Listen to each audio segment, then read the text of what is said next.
వేరు వేరు పదాలుగా అనిపిస్తుంది. ఏమిటి కదా?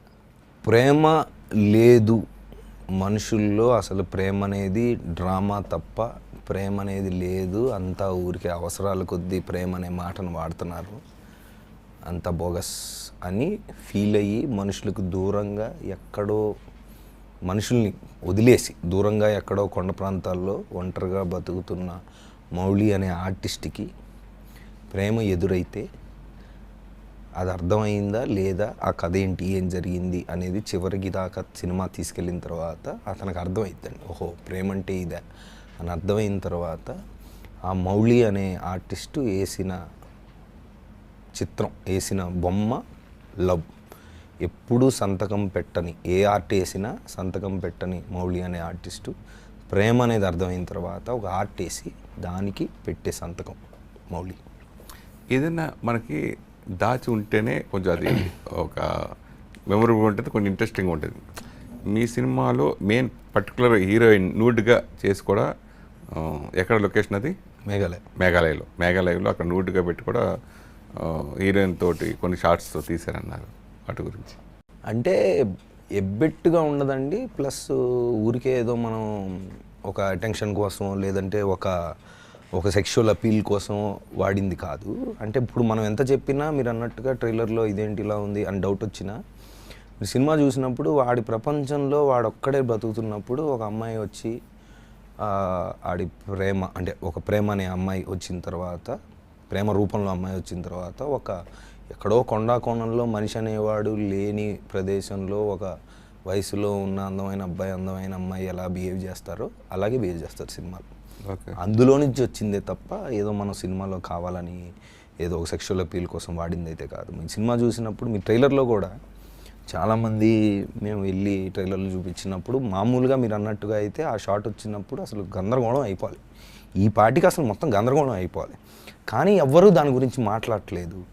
ఎవ్వరు దాని గురించి అంటే ఓకే అడుగుతున్నారు కొంతమంది వాట్ ఎవర్, కానీ ఎక్కడ మీరు గమనిస్తే అది ఆఫ్, అంటే నిజంగానే ఒక అమ్మాయి న్యూడ్గా యాక్ట్ చేసిందనో లేదంటే ఒక అలాంటి పదజాలం కానీ అలాంటివి ఎక్కడ రాలేదండి.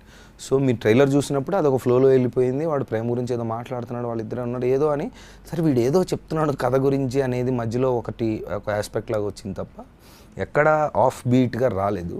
సో మీరు సినిమా చూసినప్పుడు కూడా మీరు డెఫినెట్గా దాని గురించి అనేది అసలు మాట్లాడరండి. అంటే సినిమా చూసిన తర్వాత అది ఏ సందర్భంలో ఎక్కడ ఎందుకు అలా ఉన్నారు ఏంటనేది it's a very very normal natural ఫ్లోలో వెళ్ళిపోతుందని మన నమ్మకం. అదే జరిగింది ఇప్పుడు దాకా, ఎందుకంటే సెన్సార్ వాళ్ళు ఇప్పుడు అదే పని మీద ఉన్నారు కదా, అది చూసినప్పుడు కూడా వాళ్ళు కూడా ఏమీ, అంటే it went with the flow అంతవరకు చెప్పగలుగుతారు.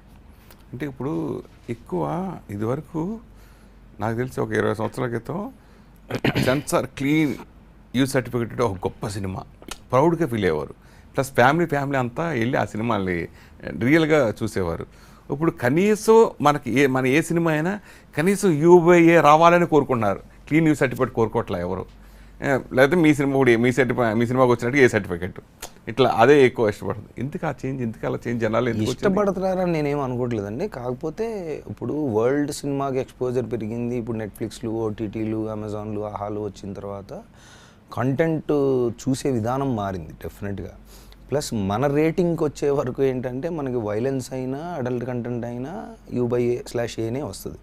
సో ఇప్పుడు వేరే అది కావాలి కోరుకుంటున్నా చాలా డైరెక్ట్ అది తెలియదు నాకు, అంటే అంత కావాలని చేస్తుంది అయితే కాదనుకుంటా. బట్ ఇప్పుడు వైలెన్స్ పెరిగింది అనుకోండి, లేదంటే ఆ రేటింగ్ అలా ఉందనో ఏమో మొత్తానికి, బట్ నార్మల్ అయ్యింది అది ప్రస్తుతానికి, అంతవరకు చెప్తాను. నార్మల్ అయింది. ఈ సినిమాలో అంటే 2 షేడ్స్ ఉన్న క్యారెక్టరా లేకపోతే డ్యూయల్ రోల్గా దాచిపెట్టారా? డ్యూయల్ రోల్ ఏం లేదండి. వాడి ట్రాన్స్ఫర్మేషన్, అంటే ఫస్ట్ ఒక వైల్డ్ యానిమల్గా ఉన్నాడు, ఒక ప్రేమ అనేది లేదని నమ్ముతున్నాడు, ఒక భయంకరంగా ఉన్నాడు, ఒక స్ట్రాంగ్ బిలీఫ్ తోటి ఉన్నాడు, వాడి ప్రపంచంలో వాడు ఉన్నాడు. దాని తర్వాత ప్రేమ అనేది వాడి దాకా వచ్చిన తర్వాత వాడికి ఎలా అర్థమైంది, అది అర్థం అవ్వకముందు ఎలాంటి భయంకరమైన ట్రాన్స్ఫర్మేషన్లు వాళ్ళు జరిగినాయి అనేది కదా. సో లుక్ వైజ్గా సంబంధిస్తే 2-3 లుక్లు ఉన్నాయి, 3 లుక్స్ ఉన్నాయి. బట్ మోర్ అబౌట్, అంటే more than look or getup or anything, it is వాడి ట్రాన్స్ఫర్మేషన్ అండి. అంటే మీరు చూసినప్పుడు సినిమా స్టార్ట్ అయిన తర్వాత వాడిని అసహించుకుంటాం మనం, అంటే కొంచెం కోపం వస్తుంది వాడితో, ఎందుకు ఇలా ఉన్నాడు వీడి ఏంటి, తర్వాత వాడు ఎందుకు అలా ఉన్నాడు, ఏం జరిగింది వీడికి, ఆర్ దేనివల్ల అలా ఉన్నాడు, వాడి బిలీఫ్ ఎక్కడి నుంచి వచ్చింది అనేది అర్థమైన తర్వాత లాస్ట్కి వాడికి అర్థమైంది లేదా వాడి ట్రాన్స్ఫర్మేషన్ చూసిన తర్వాత ఇంకా వాడిని మర్చిపోలేం. ఎందుకంటే అది అందరికీ జరిగి ఉంటుందండి ఎక్కడో పాయింట్లో.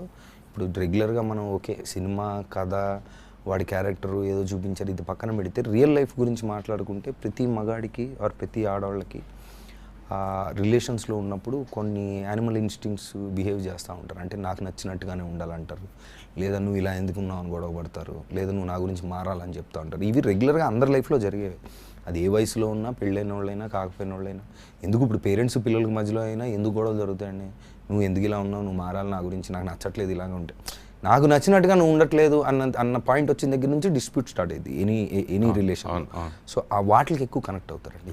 ఫ్రాంక్లీ స్పీకింగ్, మీరు ఎవరినైనా మోసం చేస్తారా? ఏ అమ్మాయినా మిమ్మల్ని మోసం చేస్తుందా రియల్ లైఫ్లో? మోసం అనేది చాలా పెద్ద లవ్లో అదే అంటే మోసం అనేది రకరకాలుగా ఉంటుందండి. అంటే ఒక చిన్న అబద్ధం చెప్పినా మోసం అనుకుంటే డెఫినెట్గా నేను చేశాను, నాకు చేశారు. అంటే ఒక అబద్ధం దేని గురించి అయినా చెప్పడం, లేదంటే పూర్తిగా నిజం చెప్పకపోవడం, ఇలాంటివి చాలా జరుగుతాయి మనకు అన్ని రిలేషన్స్లో. అలా అయితే జరిగినాయి. కానీ మోసం అనేది అంత భయంకరమైన మోసాలు ఏం జరగలేదు, నేను ఎప్పుడు చేయలేదు. బట్ డెఫినెట్గా పెరుగుతున్నప్పుడు చిన్న రిలేషన్స్లో అబద్ధాలు చెప్పడం, లేదంటే మనకి ప్రేమ అనే ఫీలింగు లేదు అని తెలిసినా ఉందని చెప్పడము, లేదంటే దాంట్లోంచి బయటికి రావడానికి మనకి పూర్తిగా నిజం చెప్పకపోవడం లాంటివి అయితే డెఫినెట్గా జరిగింది. మీరు వచ్చి సినిమా ఇండస్ట్రీ వచ్చి 20 years అయిపోయింది.